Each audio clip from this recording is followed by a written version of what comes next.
audience. Welcome to everyone and happy Friday. I hope everyone has had a tremendous week so far.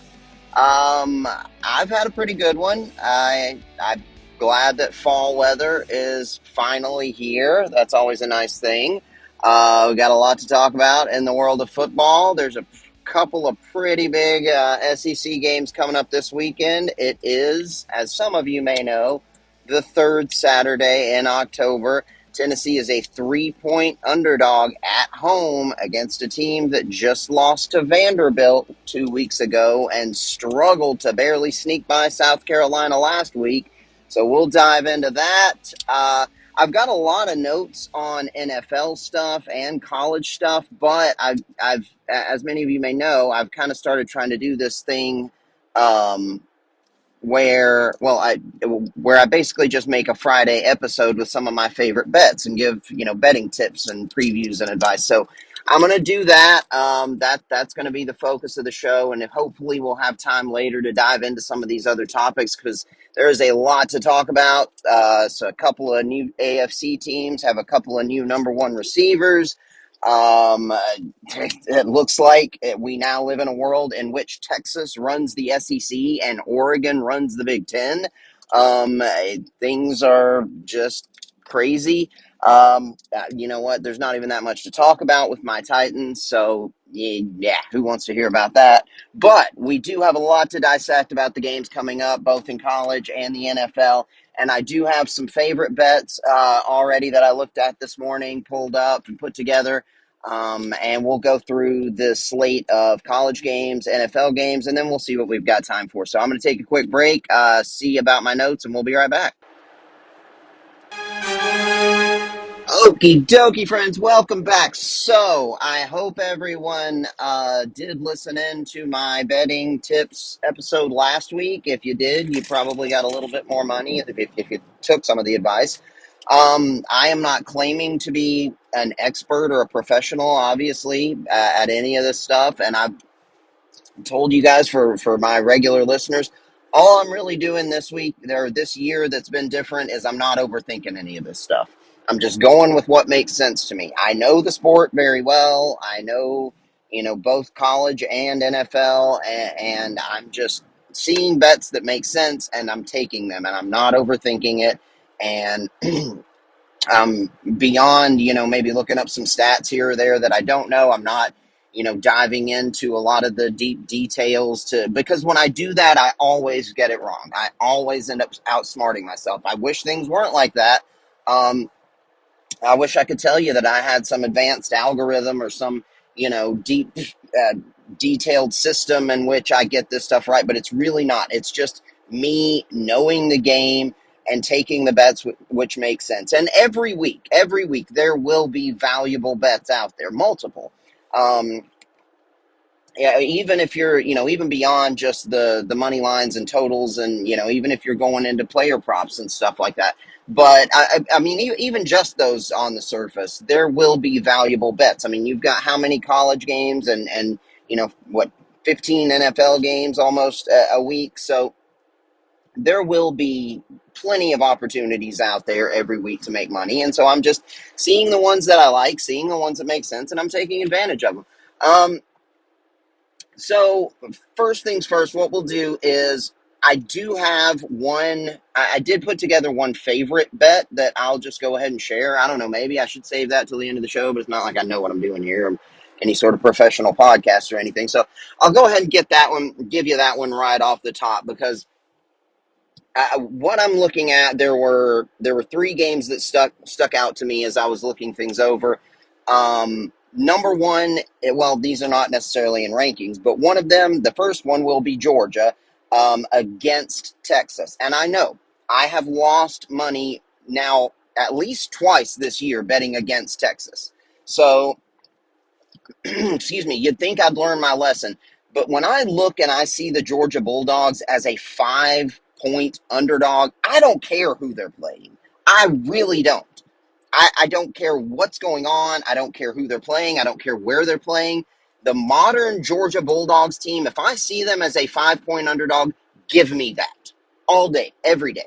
It does not matter. And that's the way I feel about this one. And I know that Georgia has not looked perfect. I know that, they do not look like the juggernaut that maybe people expected them to be coming into the season, the juggernaut that they have been in past years, but they have gotten on track since the second half of that Alabama game. They really do seem to have gotten on track. The offense is still not quite what everyone hoped, but Georgia is starting to look like Georgia again. And I think there's an element of conference pride in this one as well. I do not think Georgia is very happy about another team waltzing into our conference and saying this is ours now. And Kirby knows how to motivate, knows how to get the most out of his guys. It's at Texas. That's going to be a challenge.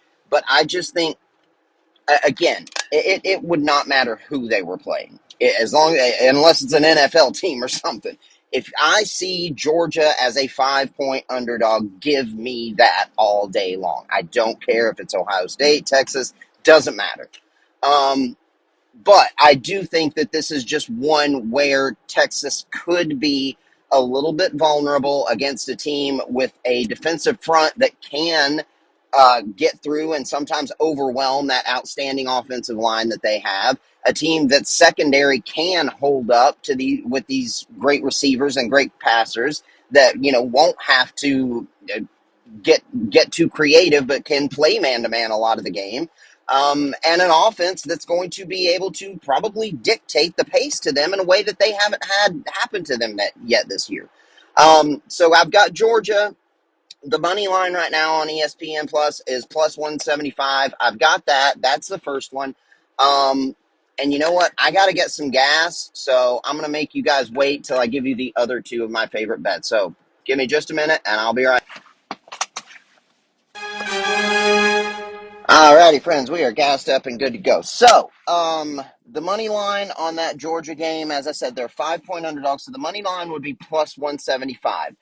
The other two games that I like as my favorite bets, and these are not the most likely bets. I'm not saying that these are the safest, but these are the ones that I like that seem like the most valuable to me, the ones that I'm definitely going to take.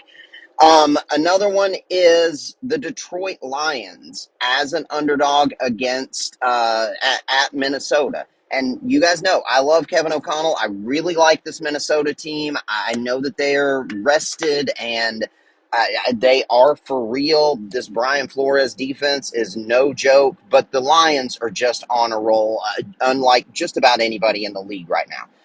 And they were already one of the best teams in football and a legitimate Super Bowl contender coming into the season. And it really feels like they have kind of hit their stride right now.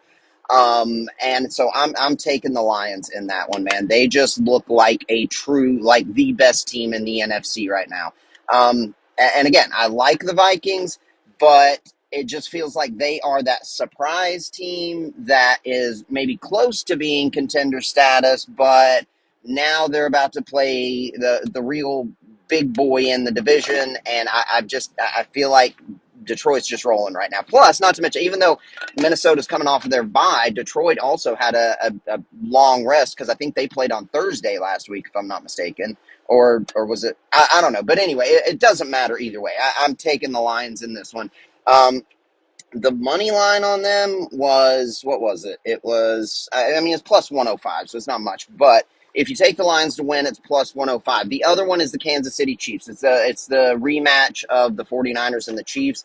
I almost never bet against the Chiefs ever since the, Andy Reid, Mahomes era. And I'm not going to in this one either. I did actually bet against them, but for another team to cover, I think a couple of weeks ago, maybe it was the Chargers game or something. But I never have bet on the Chiefs to lose, I don't think, and that's not going to happen here. They are another slight underdog at San Francisco. Now, San Francisco, we know they're 3-3 right now. That is not a record of a team that, if you're just comparing that versus the undefeated Chiefs, why would San Francisco be favored? But we know. San Francisco is for real, and they are that other team that is still viewed as the big threat in the NFC. Now there have been some others emerging. I really like the Packers and others, but we know what the Niners are. They've been around for a while. but they're still dealing with injuries. They still don't have McCaffrey. I don't know how healthy their receiver group. I mean, and their defense is also really banged up as well. So even though this is a bigger game, I think for San Francisco, I mean, if they lose this one, they're going to have a losing record almost halfway through the season, and that's not something that you want for a team that's expecting to try to get back to the Super Bowl. But I just think the Chiefs are too good. Andy Reid almost never loses when he has a full week. They are coming off the bye. And I don't know the numbers right off, but when Andy Reid has an extra week to prepare for an opponent, he almost never loses. Despite the fact that their offense has not looked great, their defense is elite right now. And they've got Patrick Mahomes. They've got Andy Reid. They know this opponent.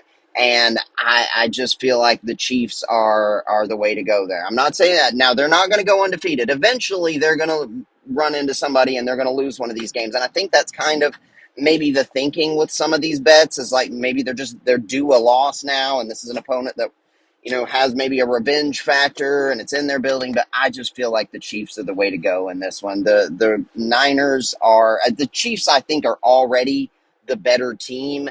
And the Niners are so banged up. So, I've got Kansas City in this one. So if you take all three of those on a parlay, if you take the money line on all three of them, that's going to get you plus 1056.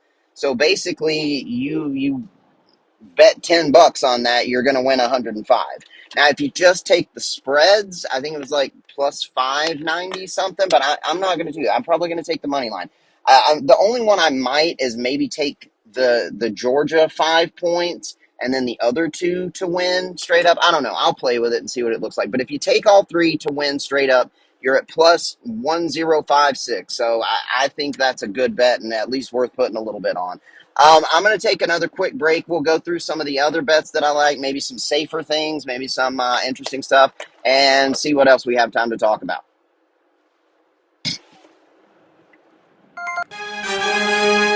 All right, friends, welcome back. So I had another minute there to kind of pull over and look at my notes and look at some of these games that I had as well. So we'll start with the action on Saturday. And this is in no particular order. Well, I guess it's kind of chronologically because I set it up based on, the times of the games.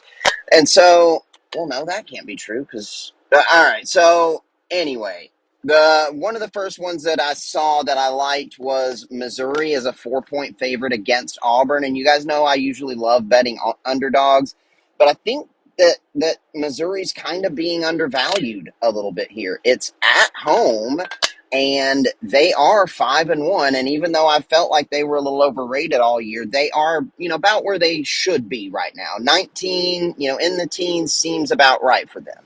I think they are that good. Their quarterback is one of the more underrated players in the SEC, and I just think that Auburn is really made one of the most disappointing teams in the SEC this year, and they're still just trying to figure out even who they are now.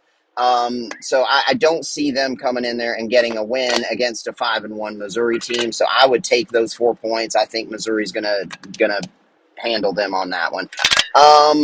Another one was the Nebraska at Indiana. You guys know I've liked Nebraska all year. Even though they've been crazy inconsistent, they're a 6.5-point underdog at Indiana, and that just seems like a lot for a team this good. Indiana is undefeated. They've been one of the surprises of the season this year, and good for them on that.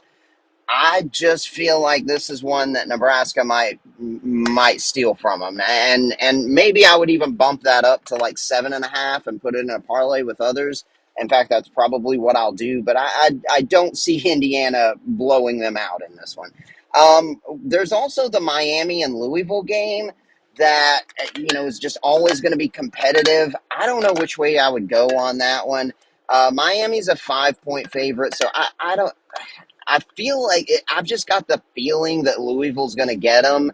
It's in Louisville, and it just has that feel to it, but I'm not super confident in that. But if you do want to take that, it's plus 170.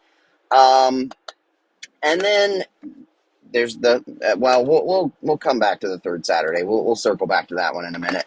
Also, Texas A&M is an 18-point favorite against Mississippi State. I have been winning all year by taking these huge margins from Mississippi State. They keep being massive underdogs. This one's maybe not quite as big as it was against Georgia, but that still feels like a lot. That's another one where you could probably even boost it up to like, 21 and a half and still get good odds on that. I don't see Texas coming into Mississippi State, a conference opponent, and just annihilating them like that. I don't think Texas A&M is that good.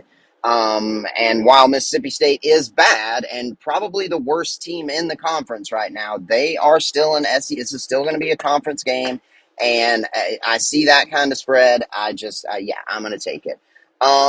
Vanderbilt is a 26.5 point favorite and against Ball State. Vanderbilt is currently 4-2. I'm not saying anything about betting on this one because I'm not going to, but that's just awesome to see. Good for them. 4-2 Vanderbilt with a win against Alabama and a 26.5 point favorite against a team that they should handle. LSU and Arkansas is another interesting one. LSU, currently the number 8 team in the country because the media always loves to overrate Brian Kelly teams. They don't deserve to be ranked that high. They just don't. But 2.5 seems like not that much for the number 8 team in the country against an unranked Arkansas opponent, right? But, man, we saw what Arkansas can do a couple of weeks ago in their own building. That's one that I don't really know which way I'd go. I mean, I'm not saying go either way on this one necessarily, but that's just a very, very interesting line. LSU should win that one and should win by more than 2.5, but I've been saying all year, even before our game with them, that Arkansas is underrated and people need to watch out for them. I would not be shocked to see them beat LSU in this one.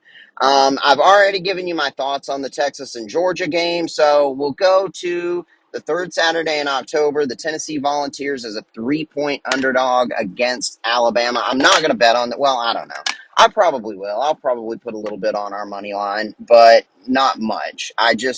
Yeah, I mean, you guys know how it is betting on your own team. I mean, it just kind of it makes things doubly as hard if it doesn't work. But I probably will put a little bit on the money line. It's plus 135. Man, these are two teams right now that should be national championship contenders, but two teams that both look very vulnerable at best.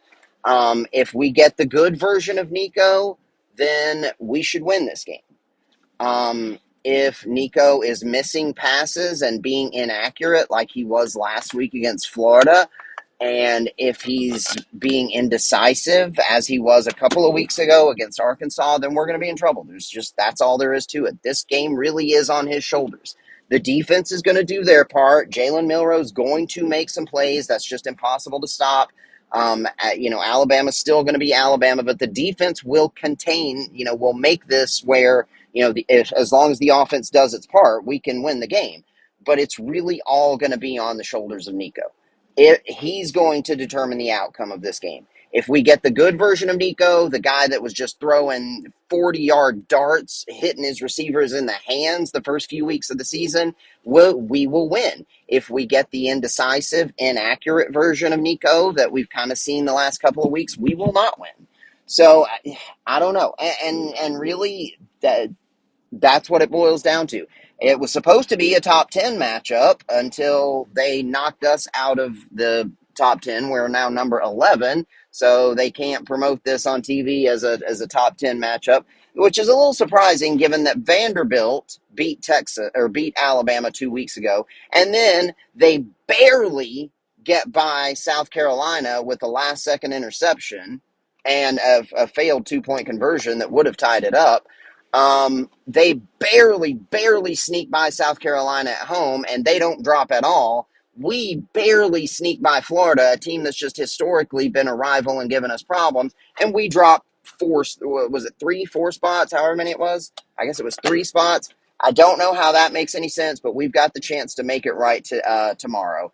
And, I, again, I don't know what else to say about this one, but it really does fall all on the shoulders of Nico. You hate for that to be the case with a redshirt freshman quarterback, but we're at home. This is a game that I thought we would win all season. Since before the season started, I said, I think that we will win two of the three against Oklahoma, Alabama, and Georgia, but I think we might lose one that we're not supposed to lose. Two of those things have happened. We beat Oklahoma. We lost the one we're not supposed to. And Georgia, and we are playing at Georgia this year. That's going to be very, very tough. This is almost a must-win game for us if we want to make the playoffs. So, looking forward to it. Really excited about it. What's stupid is that my kids' school is having their fall festival on Saturday, starting at 4 and ending at 7. And now they had to reschedule it because of storms, but even still, reschedule it for any other day and time, right? Did they not? You not? I mean, this is the third Saturday in October. Come on, man. So we're not going to the fall festival, needless to say. But my son does have his homecoming game this Saturday, tomorrow, which I'm very, very excited about, and that we should hopefully be able to pull off the win. Anyway, I'm going to take a quick break. We'll dive into the NFL action and go from there. Hey, friends, sorry, there was one college football game that I forgot to mention. I started to say it first, and then I got mixed up on what my notes look like. But Kentucky and Florida is another interesting one. It's in the swamp, but we know that doesn't seem to count for shit anymore. Kentucky is a 1.5-point favorite. Kentucky has just given Florida problems for the last several years, even when they were kind of good. I'm taking Kentucky in that one. Even though, we barely squeaked by Florida last week, that's just kind of the same deal. Like, they've just had our number. Kentucky, to some degree, has kind of been like South Carolina has been to us. That's what Kentucky has been to Florida. So I think Kentucky is going to win this one, and I will take that 1.5 points even in the swamp. Now, diving on into the NFL games. Now, I already told you my two favorite bets, or well, my three favorite bets, but my two favorite NFL bets. And again, there are safer options out there. I'm not saying that those are, the best ones necessarily, or the safest ways to go, the most definite. But they're the ones that I like the most. Taking Georgia and maybe taking the points, and then taking the Lions and Chiefs. Then the other NFL action, we've got the Jaguars as a 6-point favorite. And I'm just going to go through these. I'm not necessarily saying make these bets. I'm just going to go through each NFL game and give you my thoughts on it. And then maybe we'll say at the end or somewhere along there which ones I really do like. The Jags are 6-point favorites against the Patriots, who we know are one of, if not the worst teams in the NFL. And the Jaguars are kind of like London's team almost, so they're really at home there. They've already been there for a week. They played there last week as well. They should win that one. I mean, but the Jaguars have been super disappointing all year long, so I'm staying away from that. A 6-point spread with two 1-5 teams. Nah, I'm not. I'm not doing that one. I already gave you my thoughts on the Lions and Vikings. The Titans are a 9-point underdog at Buffalo. I don't know. I don't know. Maybe we'll circle back to that one. That does feel like maybe where you can get some value, because we can surprise them, but there's no reason to believe that we will. Houston is a 2.5-point underdog at Green Bay. That, I think, is going to be one of the most interesting games of the week. Unfortunately, it's there in the 1 o'clock window when I'm probably going to be watching the Titans get embarrassed.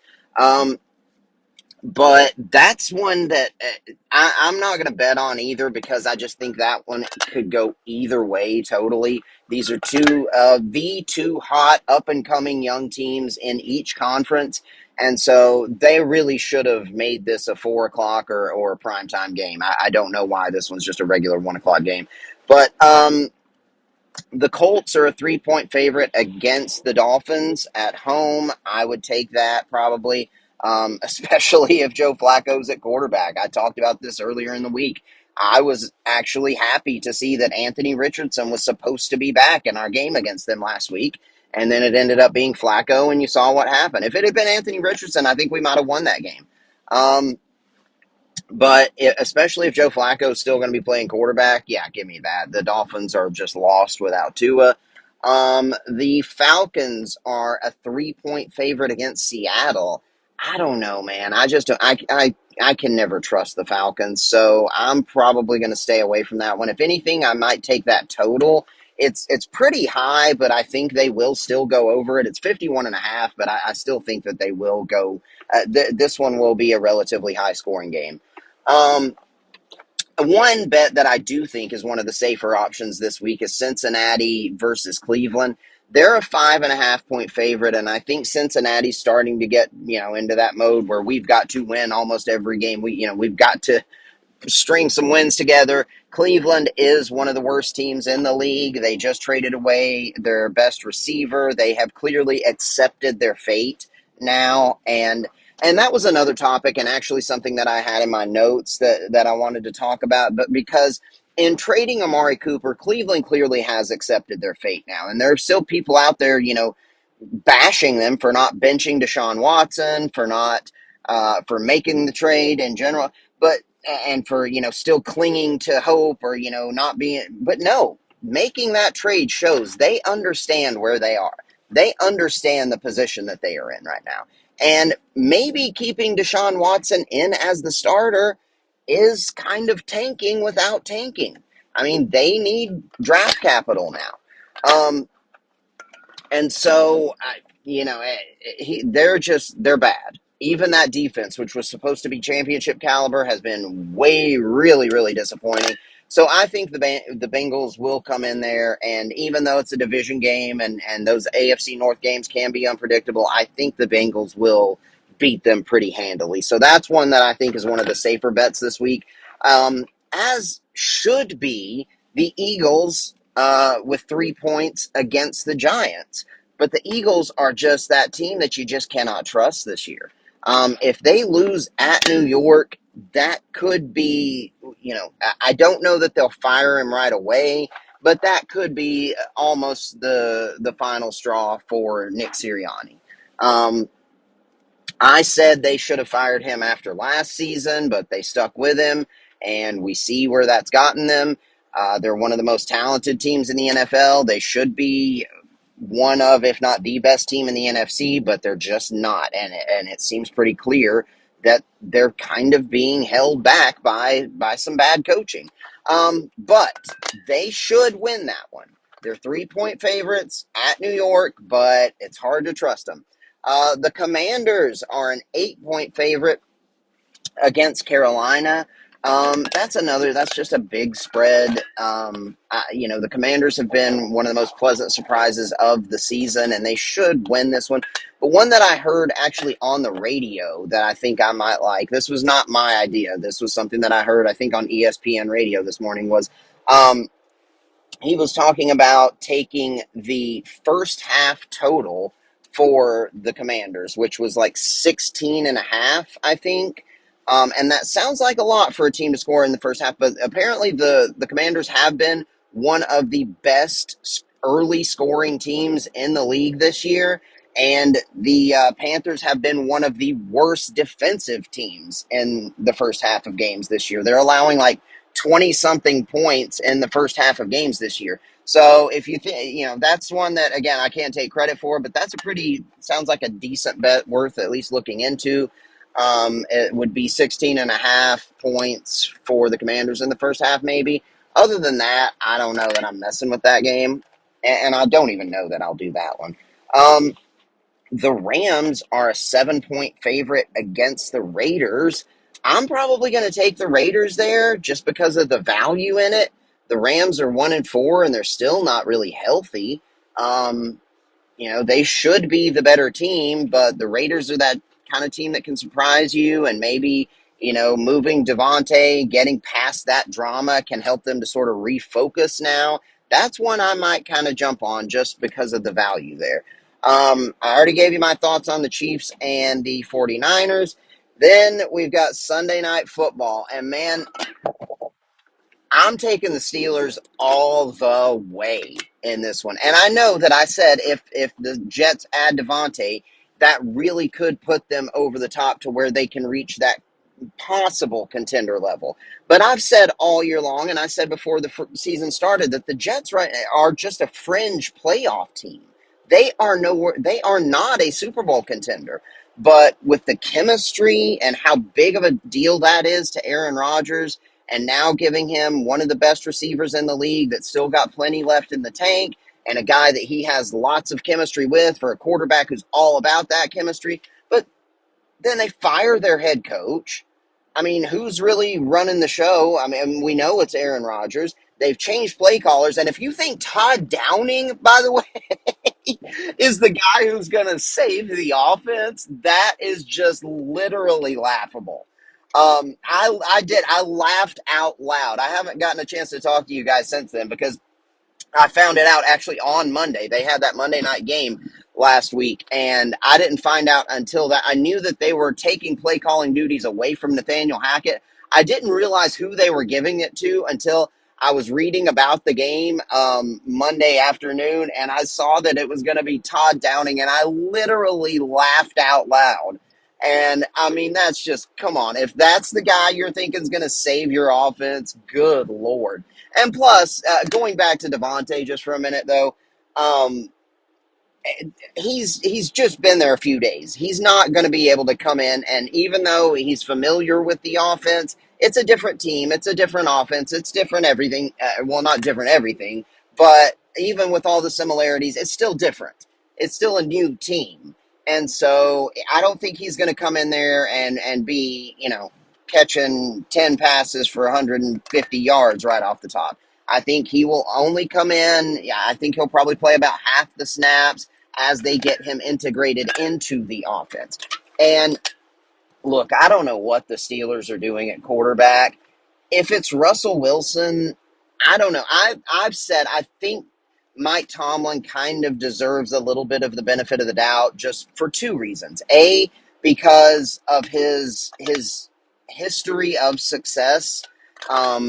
Never having had a losing season, and I know that there are thoughts about that, and even some Steelers fans think that they've just been mediocre for so long, and uh, but I've said Mike Tomlin is one of the best coaches in football. He has continued to put together winning teams with so many different teams. That pass happy, offensive juggernaut when Ben Roethlisberger was really rolling. They've been a defensive ground and pound team. They've been a team with a bad quarterback in Kenny Pickett and only a defense and still managed to win games. He's just continued to do that. And I'm getting off topic, but I think Mike Tomlin deserves a little bit of the benefit of the doubt with this whole quarterback situation just because of his track record of success and that he is one of the best coaches in football. And B, because it's been working. They're 4-2. And he knows this team. He knows his guys. He knows all of this situation better than any of us, better than any fans, better than any of the media experts, better than anybody. So I think he deserves a little bit of the benefit of the doubt here. If they do end up going to Russell Wilson, it'll be a head scratcher. It would surprise me. It would surprise most in the media, I think. It would probably surprise a lot of fans. But I think he should maybe get some benefit of the doubt that he knows what he's doing. Um, if it's Justin Fields, though, I'm definitely taking the Steelers in that one. Even though I kind of, a part of me now even wants to see the Jets win just to sort of get this this clown show on track. And I don't know, man. I do like Devontae Adams. I really do. But my Lord, I'm taking the Steelers in that one. I'm not super confident, but it's just because the Jets should be a really good team, but the Steelers keep winning these, tight games. And if they end up in that kind of game with the Jets with an interim head coach, your best receiver is brand new there. Your other best receiver, well, really, your best receiver is probably still Garrett Wilson right now with where they are in their careers. But there's just so much drama with the Jets. And I think the Steelers are just, they're that team that nobody's going to want to play that's going to make everything hard on you, that's going to be great situationally, that's not going to give you anything. And I'm just taking Pittsburgh in this one, even though the Jets need it more.